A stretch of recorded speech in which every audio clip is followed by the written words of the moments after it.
봉건 제도의 몰락을 통하여서 18세기를 우리가 흔히 그렇게 표현을 합니다.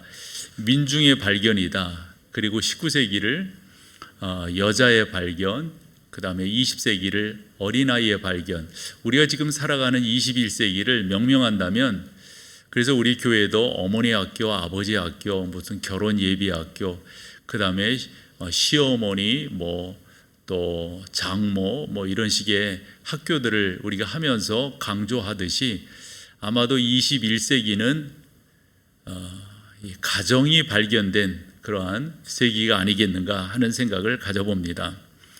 이 가정이라고 하는 것은 하나의 보금자리인 동시에 우리가 영적인 자녀들을 잘 양육하고 키워내는 터전이 되리라고 봅니다.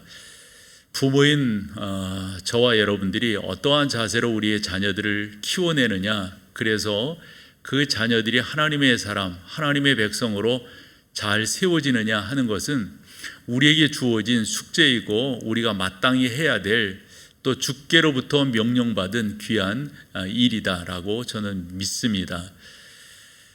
평생 교사로서 헌신을 했고 또 가정생활교육 강사로서 그 이름을 널리 알린 도로시 롤테라고 하는 분이 계세요. 이분이 참 귀한 책을 써서 우리나라에도 번역이 되었는데, 우리나라뿐만 아니라 한 10개 나라에 이 책이 번역이 되었다라고 들었습니다. 아이들은 생활 속에서 배운다라는 말입니다. 우리가 흔히 부모의 그 모든 것들을 아이들이 그대로 배우잖아요. 그래서 배우는 것들이 어떤 내용인가 정리된 내용을 여러분들이 PPT로 보실 수가 있는데요.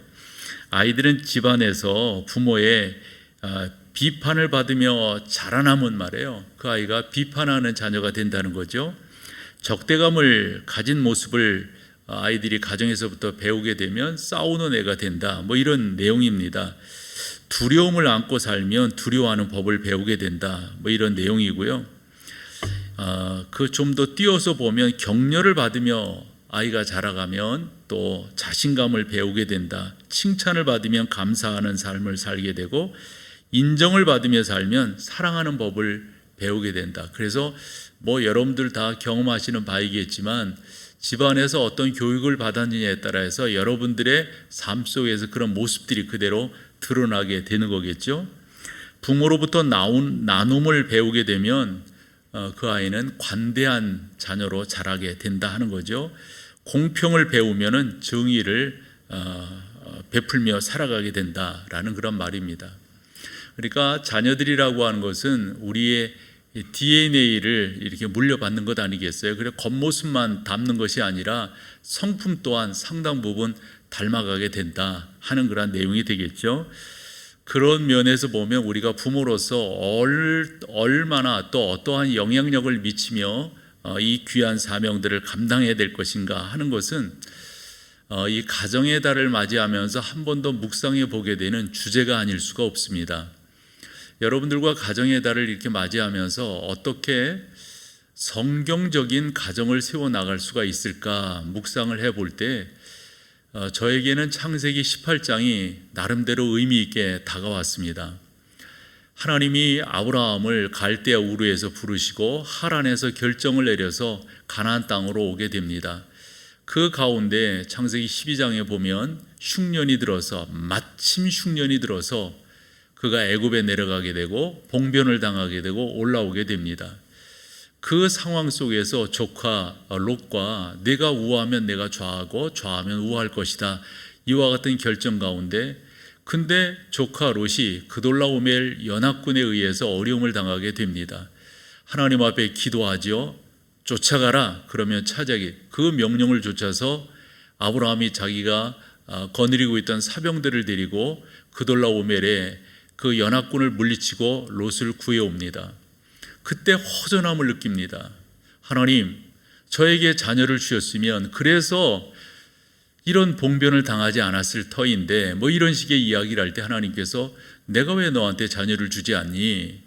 약속한 것은 줄 거다라고 하나님이 아브라함과 언약을 체결하는 것을 창세기 15장에서 16장에서 그래도 안 되니까 자기 여종을 통해서 자녀를 보게 되는 그러한 모습을 우리가 볼 수가 있습니다. 그리고 나서 방황하던 이 아브라함에게 하나님께서 오늘 이 18장에서 천사를 보내셔서 아브라함을 만나 주시는 그러한 장면을 볼 수가 있는 거죠. 그래서 이 창세기 18장이라고 하는 것은 아브라함의 삶에서 상당히 중요한 것이고, 아브라함으로 하여금 더더욱 하나님 앞에 살아갈 수 있도록, 세워줄 수 있도록 도와준 하나의 전기가 마련된 그러한 장이다 볼 수가 있습니다. 그런데 무턱대고 하나님이 아무나 그렇게 세우시는 것은 아니라고 하는 것을 창세기 18장 1절에서 5절 사이에 볼 수가 있습니다. 아브라함이 상수리 나무 아래서 정오를 보내고 있었어요. 여타 사람들은 다 잘 때, 그러면 상수리 나무 아래라고 하는 게 그 당시 사람들에게는 제의적 요소를 갖고 있는 거거든요. 그 나무 아래에서 제사를 드렸고, 그래서 우리가 봤을 때 아브라함도 아마 그 가운데서 하나님을 예배하고 기도하고, 그때 하나님께서 천사의 모습으로 그들 가운데 나타나시게 되는 거죠. 이러한 모습들이 이 아브라함에게 있었지만, 아브라함은 사실 그 당시만 하더라도 되게 자존감이 낮았던 그런 아브라함인 것을 알 수가 있습니다. 창세기 18장 27절에 보면 아브라함이 스스로 천사들에게 뭐라고 말하냐면, 나는 티끌과 같고 재와 같은 존재입니다. 나는 참 값어치가 없는 존재입니다. 이렇게 말을 합니다. 사실 아브라함이 지난 시간, 돌아온 시간들을 이렇게 보면은 사실 아브라함 스스로가 뭔가를 결정해서 여기까지 온 것이라기보다도 하나님의 그 권면으로, 또 권능으로, 어떤 때는 하나님이 등을 떠미셨어요. 그래가지고 지금 이 자리까지 온 거거든요. 그런 아브라함이기 때문에 하나님, 저는 재와 같고 티끌과 같아요. 저는 별 볼 일 없어요 라고 말을 할 수 있을 거예요. 그런데 창세기 18장을 이렇게 보면 하나님께서 아브라함을 남다르게 대접하시고 대우하시는 것을 볼 수가 있습니다. 특별히 17절을 보면은 참이 귀한 건데요. 한번 같이 읽어보실래요? 시작. 내가 하려는 것을 아브라함에게, 여기서 내가 하려는 것이 뭐냐면 천사들을 동원하여서 소돔과 고모라성을 비롯한 그 근방의 5개의 그 도시국가들이 죄악으로 관영하였어요. 이건 멸망할 수밖에 없어요. 그래서 천사들을 동원하여서 그들을 멸망시키겠다, 이와 같은 명령을 받들고 천사들이 지금 온 거예요. 근데 우리가 조금 더 묵상해 봐야 될 것은, 가면은 그냥 직접 그걸로 가면 되잖아요. 근데 아브라함을 거쳐가는 이유는 어디 있단 말입니까? 게다가 읽었어요, 여러분. 17절에서 내가 하려는 것, 그 멸망시키려고 하시는 거거든요. 그것을 내가 아브라함에게 숨기겠느냐? 그렇지 않다. 이어지는 19절에 보면, 이는 나 여호와가 아브라함에게 대하여 말한 일을 이루려 함이니라. 그래서 하나님께서 아브라함에게 하늘의 별처럼, 바다의 모래알처럼 이 모든 것들을 너한테 자손을 비롯하여 땅을 이루어주고 주겠다라고 하는 말씀인 것입니다.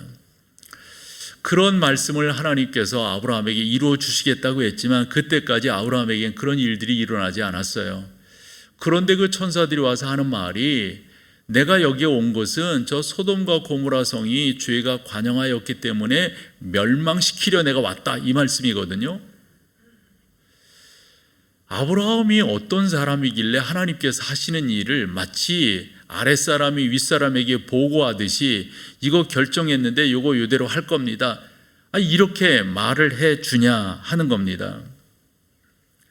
그러면서 아브라함이 하나님께, 하나님, 거기에 의인이 이제 조카 롯을 생각해서 그러는 거예요. 근데 그 조카 롯은 그냥 조카가 아니라 어찌 보면 자기의 아들과 같아요. 거기에 살고 있는데 멸망시키신다면 이게 가능하시겠어요? 이게 되겠어요? 의인이 50명 있으면 하나님 어떻게 하시겠어요? 그러면서 아브라함이 하나님과 협상 아닌 협상을 해나가, 나 절대 멸망시키지 않는다. 40명만, 30명만 있어도, 아니 10명만 있어도 그 응답을 아브라함이 받습니다. 저는 19장으로 가보면 하나님께서 소돔과 고모라 성을 멸망시킬 때 롯의 가족을 구원해 내시잖아요. 근데 뭐라고 말씀하시냐면, 아브라함을 생각하사 소돔과 고모라 성을 엎으실 때에 롯의 가족들을 구원해 내셨다, 이런 말씀이거든요. 그럼 뭔데 아브라함을 이렇게 생각하시는가? 18장을 쭉 읽어가다 보면 마지막 절이 33절인데요. 이것은 이제 협상이 끝나고 천사는 천사대로, 아브라함은 아브라함대로 돌아가는 그런 장면이에요. 그래서 이 천사들은 사실 소돔과 고모라성을 향해 가서 창세기 19장에서 거기를 멸망시키는 그런 내용이거든요. 근데 여러분 봐보세요. 여호와께서 아브라함과 말씀을 마치시고 가시니 아브라함도 자기 곳으로 돌아갔더라. 요 정서만 보면요, 뭔가 조약이, 협상이 잘 이루어진 것을 볼 수가 있어요. 여러분, 요 성경을 보면서 깨닫게 되는 게 그런 겁니다. 아브라함이 어떤 사람이, 아니 아브라함이 남다른 사리 판단이 있고 남다르게 똑똑하고 남다르게 바르고 남다르게 잘 하나님을 섬긴 사람이기 때문에 이러는 것인가? 사실 그게 아니거든요. 하나님께서 아브라함을 어떻게 이렇게 대해주시는가? 이게 궁금한 거예요. 그러면서 로마서를 읽게 되는 거죠. 로마서를 쭉 읽다 보면 로마서 4장을 보게 되는데 그 4장에서 바울이 이런 표현을 써요. 당신들이 예수 그리스도를 믿는다면, 그러면서 이 창세기 18장의 내용을 가지고 오는 거예요. 당신들이 예수 그리스도를 믿는다면 아브라함이 하나님을 믿어서 그와 같이 됐듯 당신들이 예수 그리스도를 믿는다면 당신들은 현대판 아브라함이 될 것이다, 이런 내용이거든요. 그 중에 로마서 4장 3절을 여러분과 같이 한번 읽어볼게요. 성경이 무엇을 말하느냐? 아브라함이 하나님을 믿음에 그렇게 됐다는 거예요. 그렇듯이 여러분들이 주 예수 그리스도를 믿으면 여러분들을 그처럼 의로 여겨 주신다 하는 그런 내용이죠. 그래서 저는 오늘 여러분들과, 우리도 다 부모된 자이잖아요. 그래서 어떻게 우리에게 맡겨준 그 자녀들을 양육할 것인가, 키울 것인가, 이것을 여러분과 좀 나눠보기를 원하는데, 여러분들이 여기 이 자리에 완벽한 사람이 어디 있겠어요? 완벽한 남편, 완벽한 아내, 죄송하지만 완벽한 부모 계신가요? 우린 다 부족을 갖고 있단 말이에요.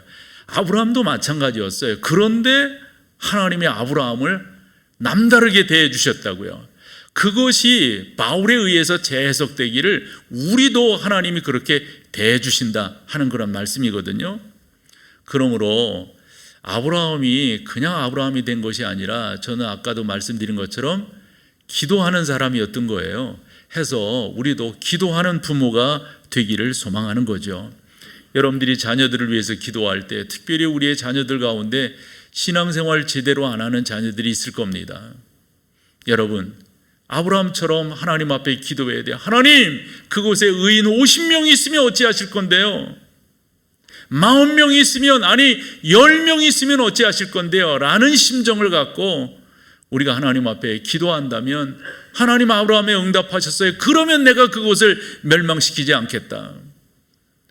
여러분, 창세기 19장을 읽어보면 롯이 그 가운데서 천사들이 방문해서 말을 해주었지만, 아니 하늘로부터 이 재앙의 불비가 내리고 있는데 말이에요. 거기에 미련을 두고 있는 거예요. 롯의 처는 어땠고요, 그 딸들은 어찌했고요. 그래서 성경은 뭐라고 말씀하고 있냐면 등을 떠밀었다고 그랬어요. 그러면 등을 떠밀어서 그곳에서 롯의 가족이 구원함을 입은 이유가 뭐라고요? 아브라함을 생각하셨다는 거죠.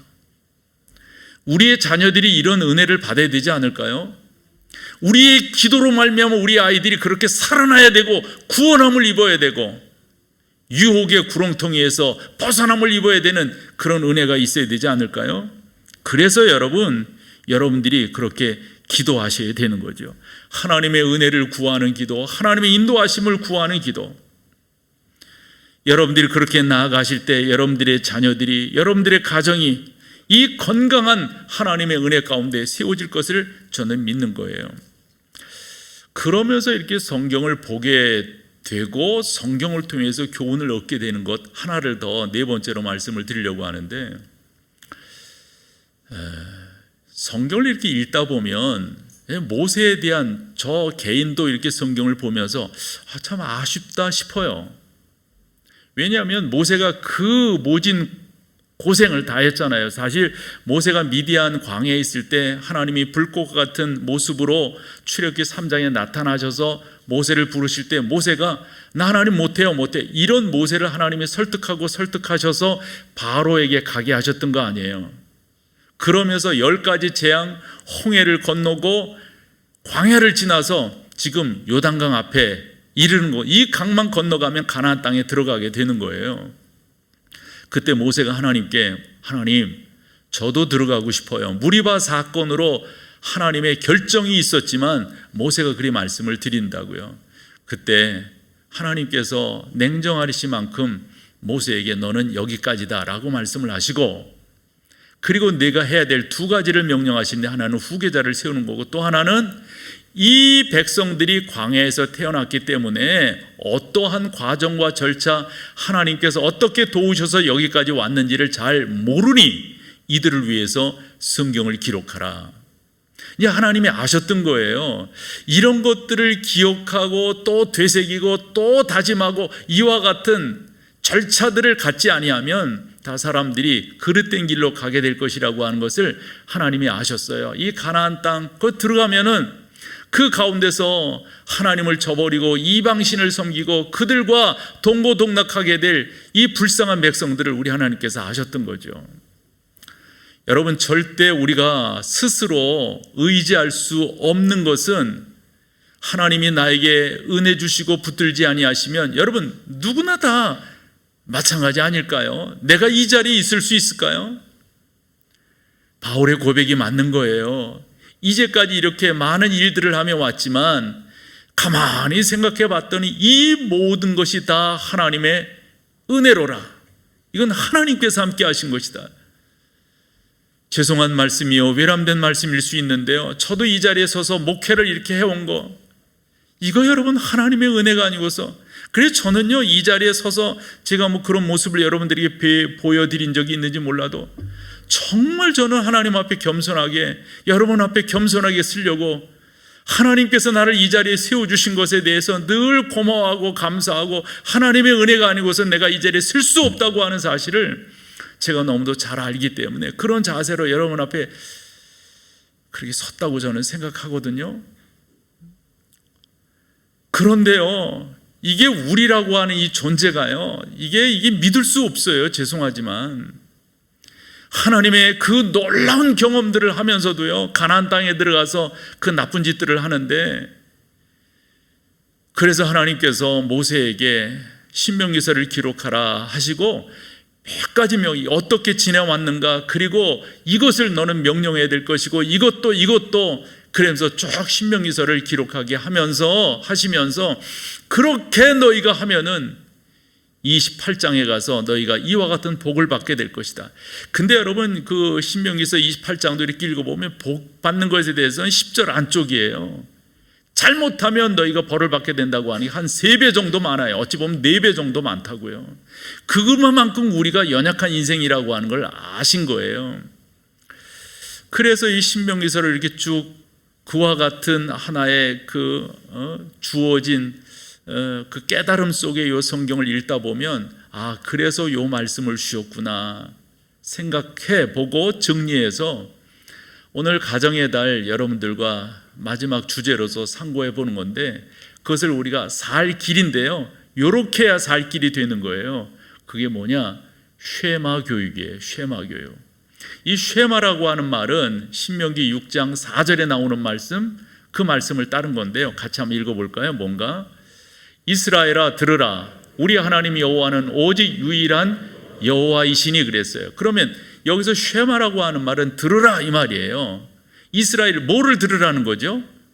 하나님이 오직 우리가 섬길 유일한 신이시다, 이런 말이에요. 하나님 말고는 다른 게 없다, 이런 말이에요. 그래서 이 들으라라고 하는 이 쉐마를 1절에 가보면 이게 명령이라고 하는 걸 알게 돼. 이스라엘아 내가 너희에게 명령한다, 이런 말이에요. 그래서 1절을 여러분들이 보시면 이는 곧 너희 하나님 여호와께서 너희에게 가르치라고 뭐예요? 명령하신 거예요. 뭐를요? 그게 쉐마에 들으라. 3가지입니다. 첫째는 명령, 규례, 법도. 요겁니다. 그래서 이 명령이라고 하는 것은 그냥 단순히 명령이 아니라 계명입니다. 계명.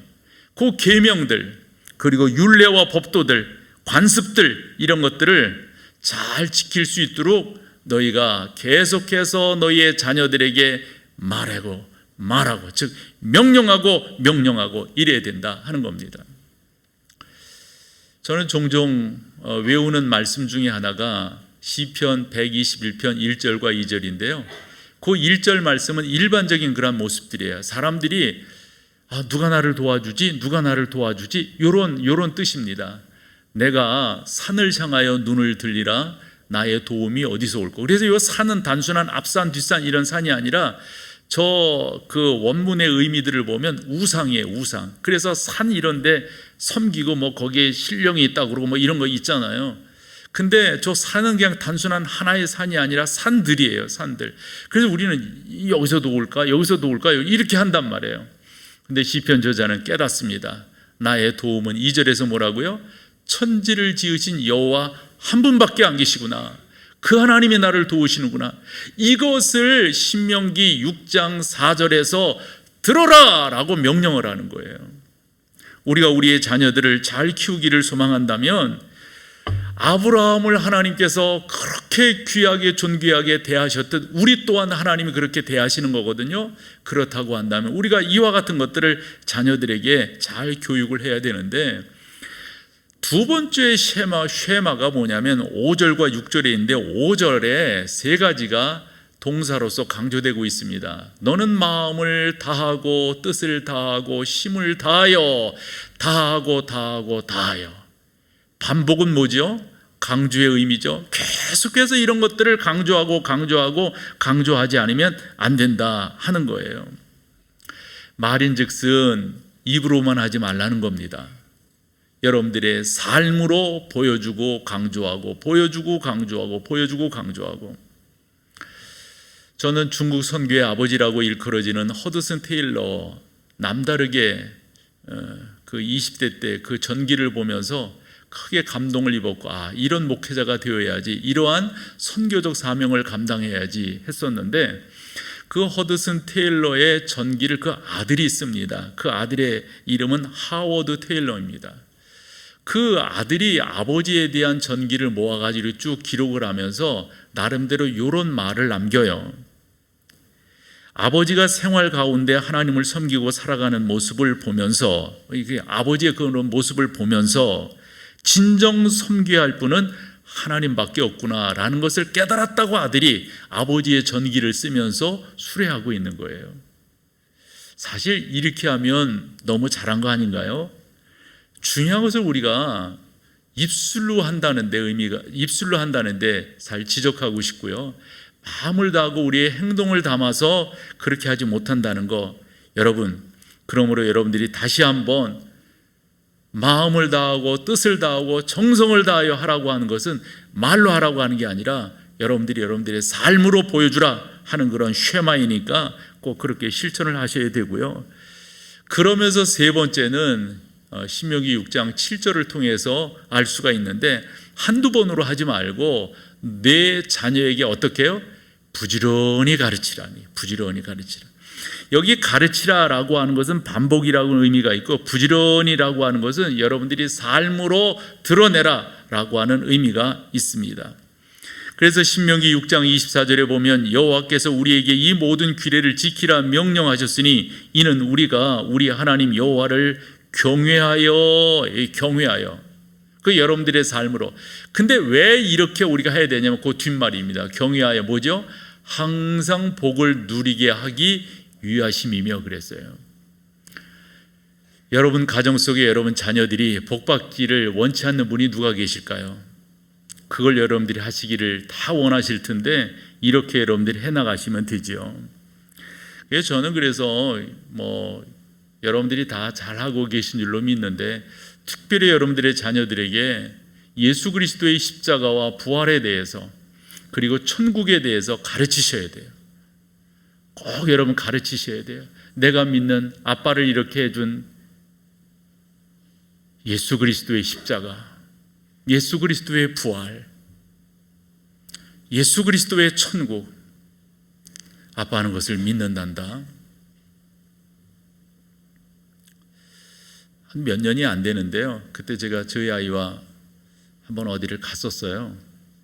그때 제가 마음을 먹었던 게 뭐냐면, 이 아이한테 내가 자라온 길에 대해서, 지금 이 자리까지 온 이 사실에 대해서 모르고 있는 게 많거든요. 아마 좋은 면들만 그 아이는 생각할지 몰라요. 그래서 이런 일도 있었고 이런 일도 있었고, 아빠가 자랄 때, 그리고 학교는 어떻게 나왔고, 이런 부분들을 제가 저희 아이한테 자세하게 설명을 해줬어요. 그러면서 이렇게 마지막에 말을 했죠. 왜 아빠가 이 이야기를 하는 줄 알겠니? 내가 아빠에 대한 이해가 더 있었으면 좋아서 이런 말들을 다 해주는 거란다. 그리고 진짜 제가 제 아내 만난 이야기 뭐 이런 것들을 정말 다 해줬어요. 다 해줬어요. 마음을 담아서. 이유인즉슨 그렇게 해야만이 서로 잘 교통할 수 있기 때문이라고 판단해서입니다. 저는 여러분들이 여러분들의 자녀들에게도 진솔하게, 아빠는 사실 이런 면에서 이렇게 부족한 것이 있었어, 그때는 아빠가 이런 식으로 약했더랬어, 이런 부분들을 다 이야기해 주는 거예요. 아이의 답은 그때마다 아빠 저 이해해요, 아빠 저 이해해요, 아빠 저 이해해요. 여러분들이 예수 그리스도를 왜 믿는지에 대해서, 아빠 엄마가 왜 이렇게 사는지에 대해서 말을 해줘야 되지 않을까요? 많은 삶의 방식들이 있지만 아빠 엄마는 천국을 믿기 때문에, 그래서 이렇게 사는 거란다. 그래서 이렇게 예배를 중요시 여기는 거란다. 다른 무엇보다도 기도가 우리의 삶에 가장 중요한 것을 깨달아서 이렇게 기도하고 있는 거란다 라는 것을 가르쳐 줘야 되지 않을까요? 그래서 마지막으로 네 번째 쉐마를 여러분과 좀 나눠보려고 하는데, 13절입니다. 같이 한번 읽어보세요. 시작. 내 하나님 여호와를 경외하며 그를 섬기며 그의 이름으로 가르쳐야 돼요. 여러분, 가르쳐야 돼요. 내가 왜 예수 믿는지에 대해서, 내가 왜 너에게 다른 많은 할 일도 있지만 목사가 되었으면 좋겠다라고 애비의 마음을 다 담아서 너한테 말을 하는지에 대해서 많은 다양성들을 이야기합니다. 함에도 불구하고 네가 이 길을 갔으면 좋겠다라고 말한 이 애비의 마음을 네가 이해했으면 좋겠다. 아빠, 제가 다 알아요. 제가 다 알아요. 저는 제 스스로에게 약속한 것이 하나 있어요. 내가 다른 건 몰라도 어릴 때부터 그렇게 자랐기 때문에 그런데, 금요 기도회가 마치고서는 교회에서 밤을 좀 지새야 되겠다. 자지 않는 건 아니고요, 뭐 이렇게 어떻게 대충 잡니다. 이유가 어디 있을까요? 그렇게 해서 정신 차리려고 그러는 거예요. 조금이라도 더 정신 차리고 싶어서.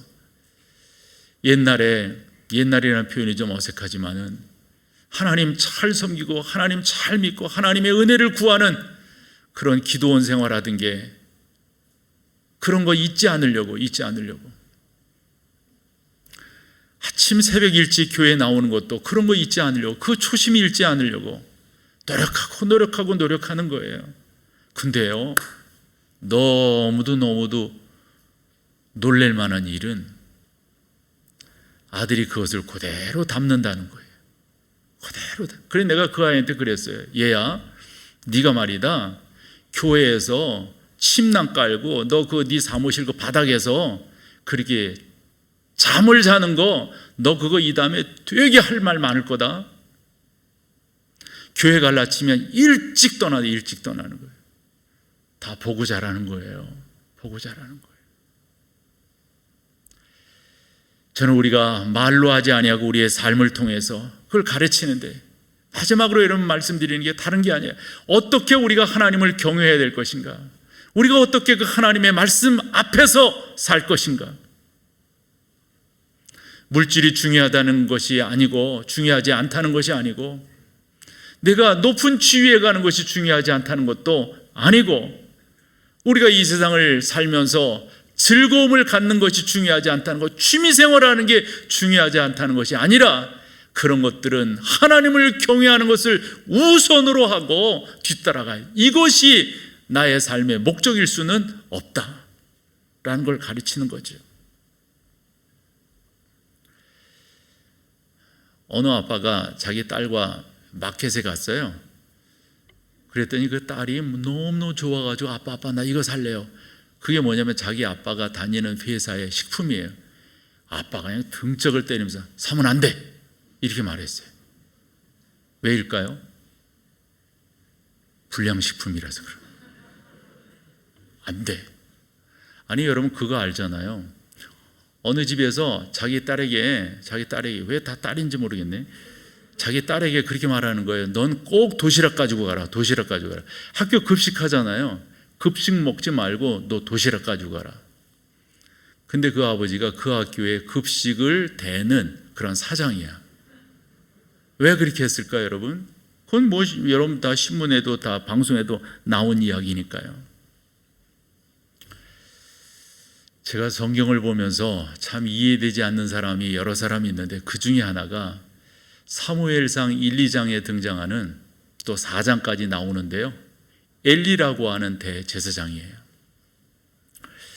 이 엘리에게는 홈리와 비느하스라고 하는 두 아들이 있었는데 안 좋은 소문이 이제 그 대제사장이니까 제사장들이 뭐 이렇게 다 또 그 아들들도 제사장이니까 이제 들려서 다 아는 거예요. 사실 저는 사무엘도 자식 농사에 실패한 것에 대해서 진짜 이 다음에 하늘나라에 가면 여쭤보고 싶어요. 아니 그 모습 속에서 당신이 제사장으로 사무엘은 사실 그 계보가 아니잖아요. 근데 이렇게 뽑힌 거거든요. 그런데 이 사무엘도 사실 두 아들. 그러니까 여러분 너무 아버지 어머니들이 너무 엉뚱한데 바쁘면 안 된다니까요. 이 챙이 들어라 명령해야 되고요. 가르쳐야 되고요. 자꾸 또 이야기해야 되고 머리 컸다고 스탑하시면 안 돼요. 계속해서 여러분들이 말하셔야 돼요. 어쨌건 엘리가 두 아들 홈리와 비느하스가 그렇게 좋지 않아요. 근데 좋지 않은 소식이 성경은 두 가지를 이야기하는데 하나를 보면 열을 안다고 그것만 했겠어요. 뭐 뇌물도 받고 별짓 다 했을 거야. 이거 아니 두 개 이야기할 텐데 여러분 봐봐요. 이게 하나님 제대로 믿는. 첫째는 뭐냐면 잘못된 게 그 백성들이 하나님 앞에 제사하기 위해서 짐승을 가지고 오면 이 짐승도 보면 소도 보면 어느 집 가봤더니 뭐 부위별로 뭐 다 있잖아요. 참고로 말씀드리면 저는 체크살을 좋아하는데 뭐 이런 다 있잖아요. 이런 게 있잖아요. 근데 거기서 지 나름대로 맛있다 생각하는 거죠. 갈고리를 딱 넣어가지고 끄집어내서 지가 먹는 거야. 하나님 앞에 드리기도 전에. 이 뭐 하는 거예요 이게. 게다가 여러분 얼마나 나쁜 놈이냐면 나쁜 놈이라고 말해도 될 것 같아요. 사무엘상 2장 22절 그거 한번 보여줘 보세요. 같이 한번 읽어보죠. 시작. 엘리가 매우 늙었더니 그의 아들들이 온 이스라엘에게 행한 모든 일과, 그러니까 모든 일이라고 하는데 이 죄를 말해요. 어떤 죄까지 여기서는 거명을 하냐면 봐봐요. 회막문에서 수종된, 회막은 뭐예요 여러분? 성전이거든요. 성전에서 수종드는 여인들과 뭐 했다고요? 이런 걸 다 들어요. 근데 그 들은 것을 제대로 처리하지 않았다고 하는 게 여기 하나 보이잖아요. 엘리가 매우 늙었더니. 아니 늙은 것과 자식들을 똑바로 교육시키는 것과 그게 뭔 상관이에요? 근데 이 늙었다라고 하는 저 표현이 주는 함의가 있다고요. 함의가 있어요. 아니 저는 이 성경을 보면서 그 23절 한번 보여줘 봐요. 23절. 그러면서 이 애비가 그런 이야기를 아마 그 흔한 말로 뭐 이제 소원이 막 왔겠죠. 또 정보 그런 데 있는 사람이니까 첩보 이러면 안 된다 이런 뭐 이야기가 왔겠죠. 그때 그 아버지가 어떻게 하는가 봐보세요. 자녀를 나무라는 게 이게 그들에게 이르되 이제 아들 둘 홈리와 비느하스에게 말하는 거예요. 뭐라고요? 너희가 어찌하여 이런 일을 하였느냐? 내가 너희의 악행을 이 모든 백성에게서 듣노라. 그런 정보가 엄청나게 올라왔겠죠. 정보가. 그러면 어떻게 해야 되겠어요? 여러분들 같으면 여러분들의 자녀들이 그런다고 하면 그것도 흔한 요즘식으로 말하면 목사야. 그럼 어떻게 하겠어요, 여러분? 어떻게 해야 되겠어요? 근데 그 다음 말, 그래서 성경은 있잖아요, 뉘앙스가 되게 중요해요. 이거 어떤 분위기로 말을 했을까? 그래서 제가 1부, 2부 때도 해봤는데 잘 안 되더라고. 내가 연기자가 되어가지고 이걸 한번 표현을 했는데, 근데 뭐 다 웃고 그래서 가지고 또 3부 때는 안 해야 되겠다 했는데 어쩔 수 없어. 이건 해봐야 돼. 그 24절, 내 아들들아 그리하지 말라. 내게 들리는 소문이 좋지 아니하니라. 너희가 여호와의 백성으로 범죄하게. 근데 여러분 이게 있잖아요, 정서적으로 보면 엘리가 어떤 식으로 말해, 나이 늙어가지고 진짜 막 들어가면서 이러는 거예요. 얘들아 왜 그래, 하지 말어.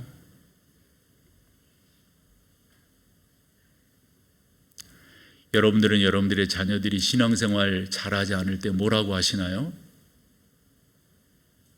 스스로 위로하실걸요. 아마 언젠간 나오겠지 뭐 이러면서. 현대판 엘리들이 얼마나 많은지 몰라요.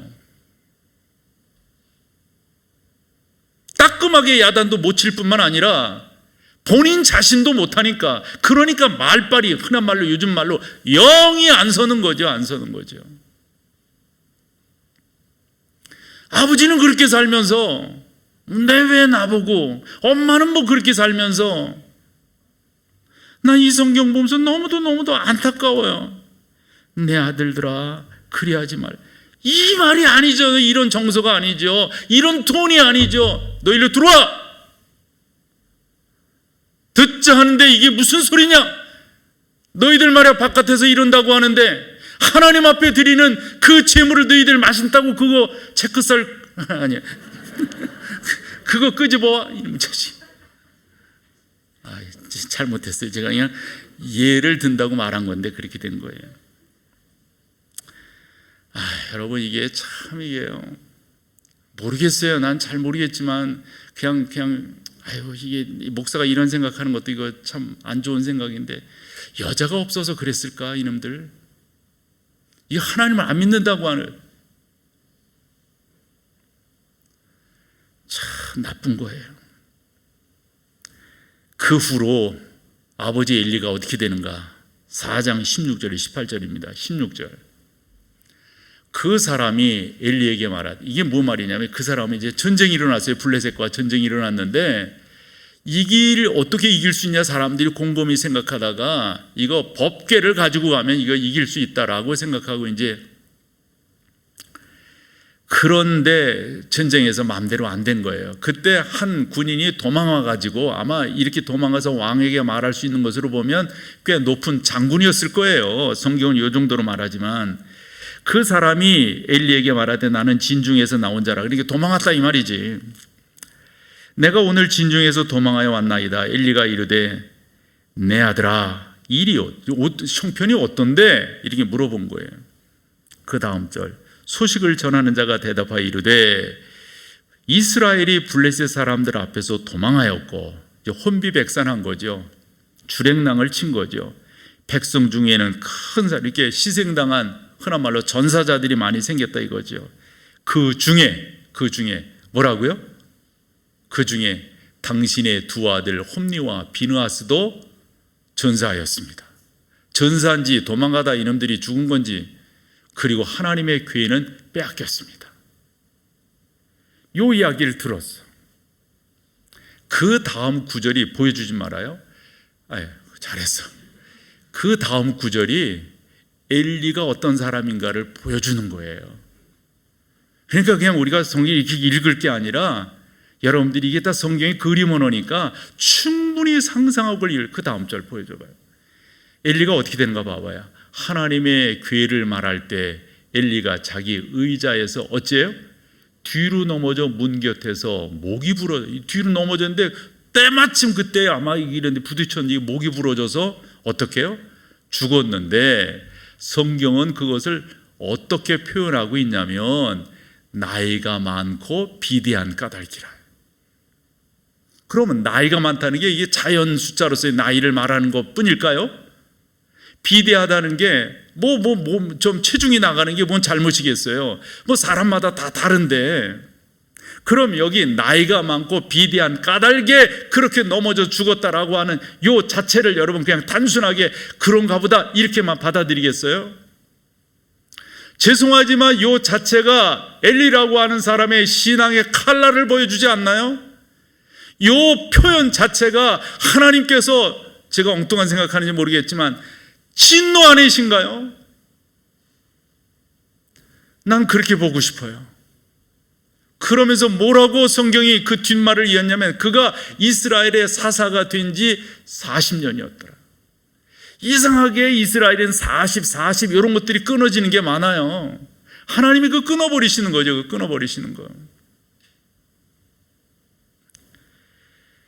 사랑하는 여러분, 여러분들은 다 누구에겐가 부모요 자식일 거예요.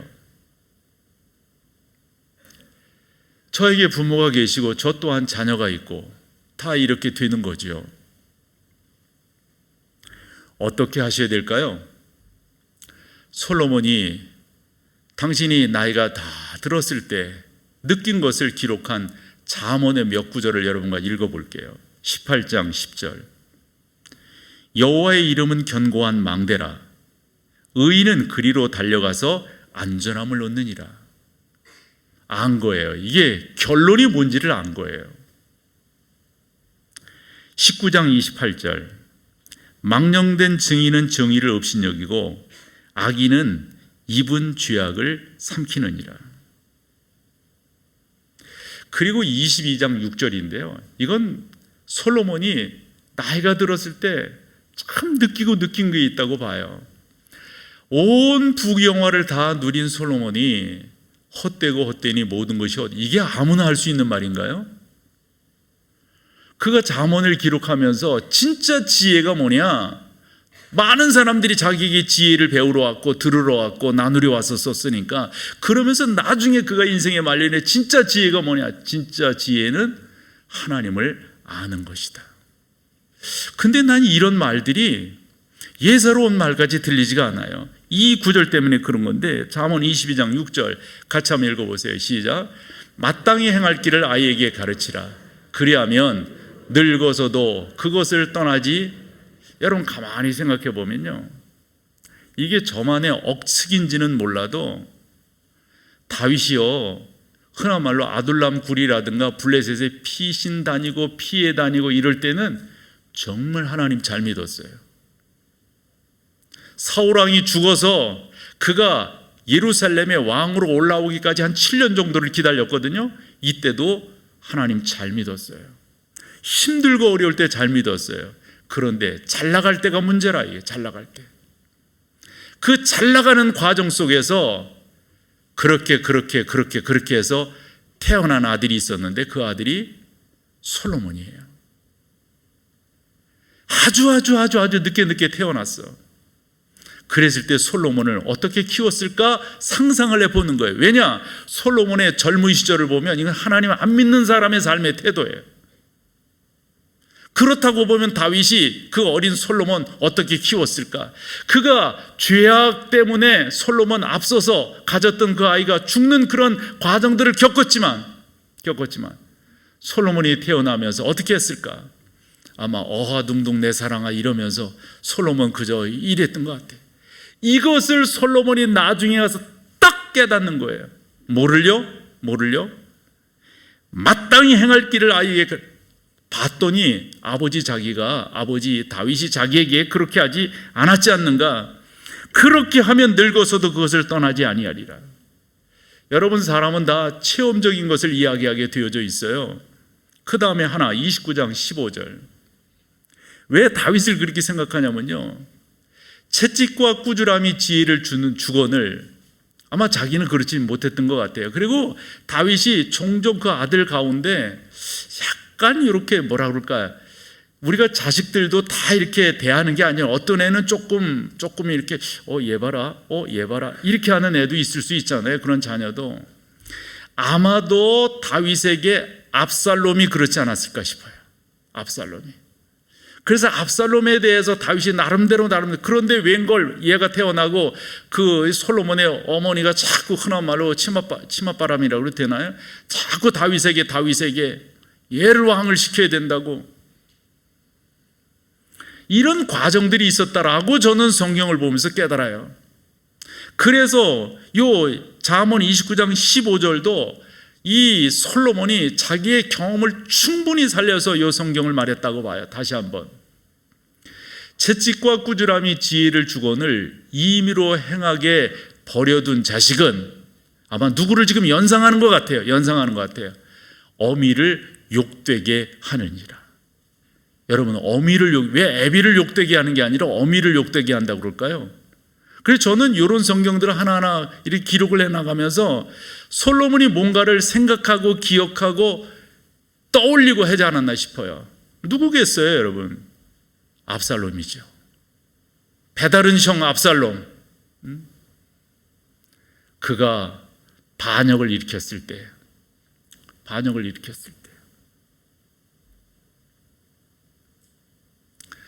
어떤 짓까지 했습니까? 아버지는 아마도 마음에 있어가지고 그 자기 장군들이 명령만 하면 내가 가서 다 끝장나겠다고 그러는데 그거 명령을 못 내요. 제가 속으로는 다윗이 지금 한 짓이 있으니까 다윗을 이렇게 말해서 여러분들이 놀래죠 지금. 제가 보기엔 그래요. 그래서 기드론 여기로 도망을 간다고요. 그때 도망을 가면서 궁에다가 남겨둔 사람들이 있어요. 그 사람들이 아마도 자기의 여인들이었다고 봐요.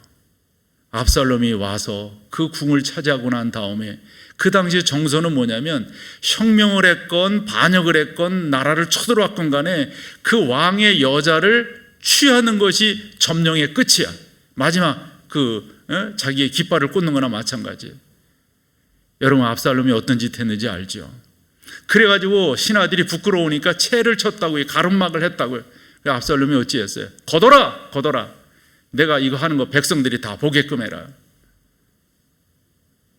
나쁜 놈이죠. 나쁜 놈.